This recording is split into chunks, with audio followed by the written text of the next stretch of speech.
Ricky Bottalico. I'm Michael Barkann. In a moment, the great Mike Schmidt, Ricky Bo. I don't know how to put this one in perspective. I do. Okay, go ahead. This is the definition of a win is a win, and forget whatever else happened in the ball game. Besides, I guess if you're Zach Eflin, you want to remember everything that happened in that game because he was fantastic in this one. Max Muncy is the GOAT of GOATs today because when you go back to the top of the 10th inning, he had bases loaded, 1 out in that 10th inning. What was he trying to do? What we were talking about? Trying to hit the ball out of the ballpark. All he has to do is hit a fly ball, and the Dodgers go up 2 runs. Probably a little bit more secure win there. And then all of a sudden you go into the bottom half of the inning. JT's overrunning third base with Dusty Wathan pointing at the bag to stay on the bag. And then a routine 99.9% of the time that play is made. That play is made in the big leagues. That is a routine squibber to second base. And it came up to him, which is usually a good thing. Came up to him, he just missed it. Stunner. Absolute stunner. Beautiful. Let's check in with the legend, Michael Jack Schmidt, over at the ballpark. Called today's game. Mike, you once famously said about sports in Philadelphia, experience the thrill of victory and the agony of reading about it the next day. So here's the agony. Or listening to Ricky talk about it. Yeah, I know. Now I want to hear you talk about it because this was not necessarily a well-played game by the Phillies. It was a well-pitched game by Zach Eflin, but a win is a win. So there's your agony. They got the victory, though. There were some moments that we didn't look too good there toward the end of the game, but throughout the game, it being 2-0 and 2-1 with Stubbs' first home run of his career, I thought it was a pretty clean pitcher's duel, actually. There was a lot of great defense. The double play that Turner turned with Muncy turning the double play, that was an amazing play. You made me top 10 all year, and we turned a couple of good ones, too. And Bohm made a couple of great bare hand plays. So, you got to appreciate a game like that where there isn't a lot of hitting. Now, I know what Ricky's thinking. Well, there ain't been much hitting in a long time here, But, there was a lot of good stuff in the game. And I just thought there was some karma in the game. I don't know, for some reason. Roman Quinn came through with a hit. That was a big hit, going to second on the throw by Betts to third base. Which might have got, Betts overthrew. He should have thrown to second base.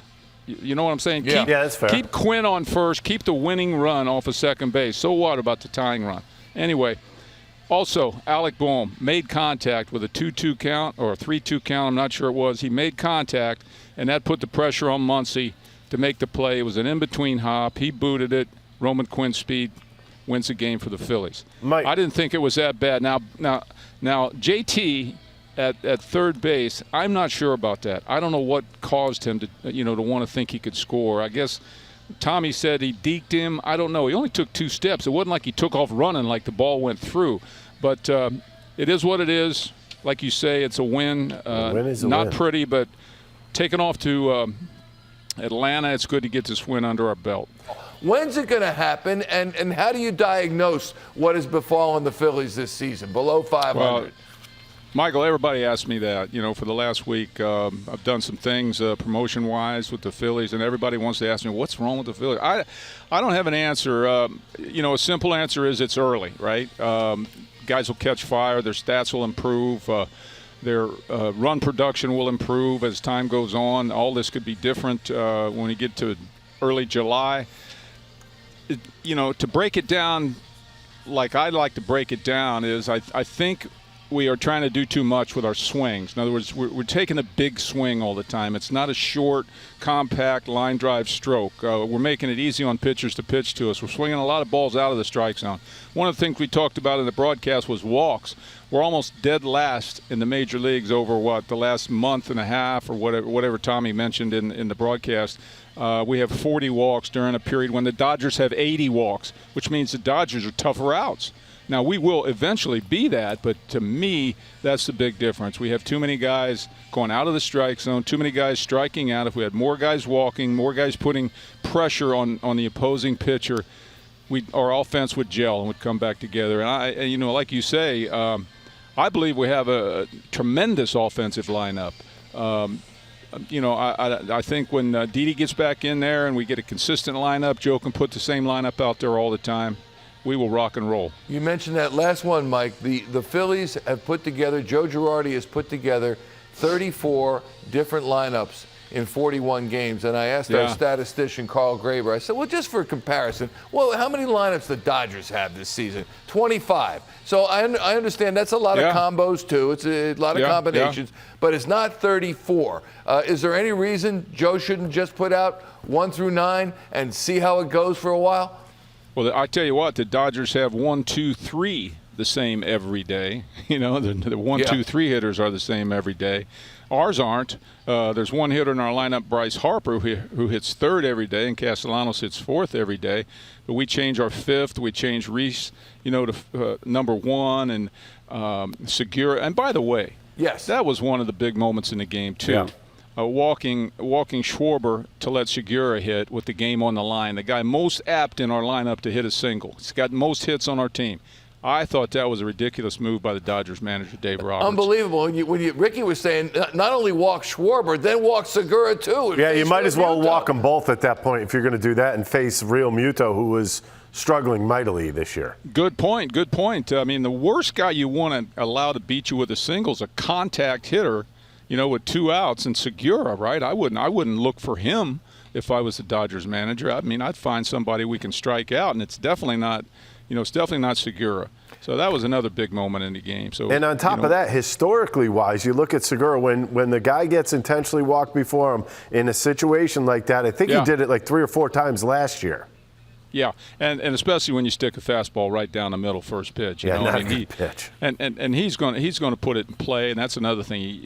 You got a guy that's not going to strike out up there, and he gets a lot of infield hits, and he's going to spray the ball all over the ballpark. So I thought Dave Roberts made a bad play there, but it worked out for the Phillies. But I don't know. It's an exciting game. I got a score sheet here that looks like hell. You want to see it? It's all over the place. Send that over. I'm going to frame it right now. I want you to sign it too. In fact, I put the umpire's name and the opposing manager's name right there, knowing I would never get in the gray part, and I did. Almost.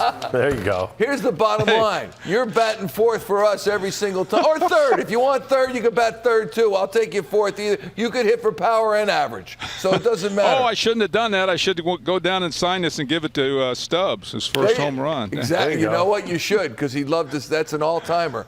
All right, my friend. Thanks so much. We'll see you real soon. You got it. See you next time. See you next time. I used to hate intentionally walking people because I always felt embarrassed because the manager didn't want me to go after him. Yeah, you felt weak. But I look at that situation, and I would much rather pitch to Schwarber than Gene, because Gene is the hitting machine when he gets mean. He's the machine that makes him mean when you IBB. I feel like you trying to make rhymes that really don't go together. You're doing great. That's your fate. Okay, let's go to Joe Girardi, Postgame Clubhouse.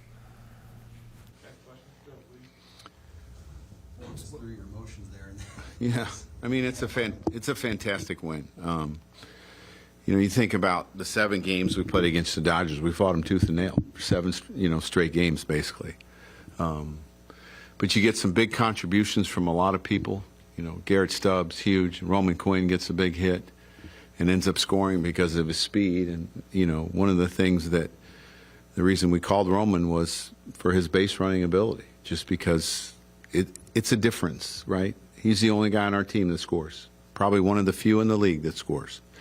So it's a big win. The pitchers did a heck of a job. Eflin was fantastic today, double digits and strikeouts against a great lineup. So just a lot of contributions from a lot of different people. Big game all around from Garrett Stubbs. Seems like he's producing every time he comes in. He's played extremely well. He's a ball player, right? I mean, he understands his role and what he needs to do, and has done a really good job of staying ready. There's times where he needs to bunt. He's able to do that. There's times where he needs to swing the bat. He's able to do that. He does a really good job with our pitchers. You know, he has played extremely well. JD just gets straightened out right there, right? That's what Yeah. Did your heart skip a little bit when you saw Stubbs running the 3rd and going in rookie? Yeah, but I mean that's the thing about Garrett too. He's not going to clog up the bases. You know, some catchers clog up the bases. We happen to have 2 that don't, right? But like I said, he does all the little things because he has to, right? And a big reason why I appreciate him. Before that cue out in the ninth, some frustration started to boil over? Reese kind of. Yeah, well, that's okay, right? That's all right.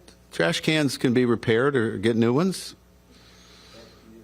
Anytime a team's not playing well, right, they say you guys are playing flat or there's no urgency. I guess that shows that. Yeah, I mean, right, when you're not scoring runs, like, people think that you're flat, but these guys are fighting like crazy. I mean, think about the staff that we face, too. I mean, you see the ERAs that they post up on the board. There's a lot of people that aren't scoring a lot of runs on them. And we found a way today to get one more than they did. To that point, I mean, with Eflin pitching like he did, Sir Anthony going out there, kind of shutting it down, are you optimistic moving forward that the runs will come? I am. I still think that these guys are really capable hitters of doing a lot of damage. And I kind of looked at, some of the staffs that we've faced lately. They're pretty darn good staffs, right? San Diego's pitched extremely well. The Dodgers have pitched extremely well. We saw Cy Young in Seattle, and then we saw the pitcher of the month in April in Logan out in Seattle. I mean, we've seen a lot of good pitching. We've seen the Mets. We've seen Scherzer 3 times. I mean, we have.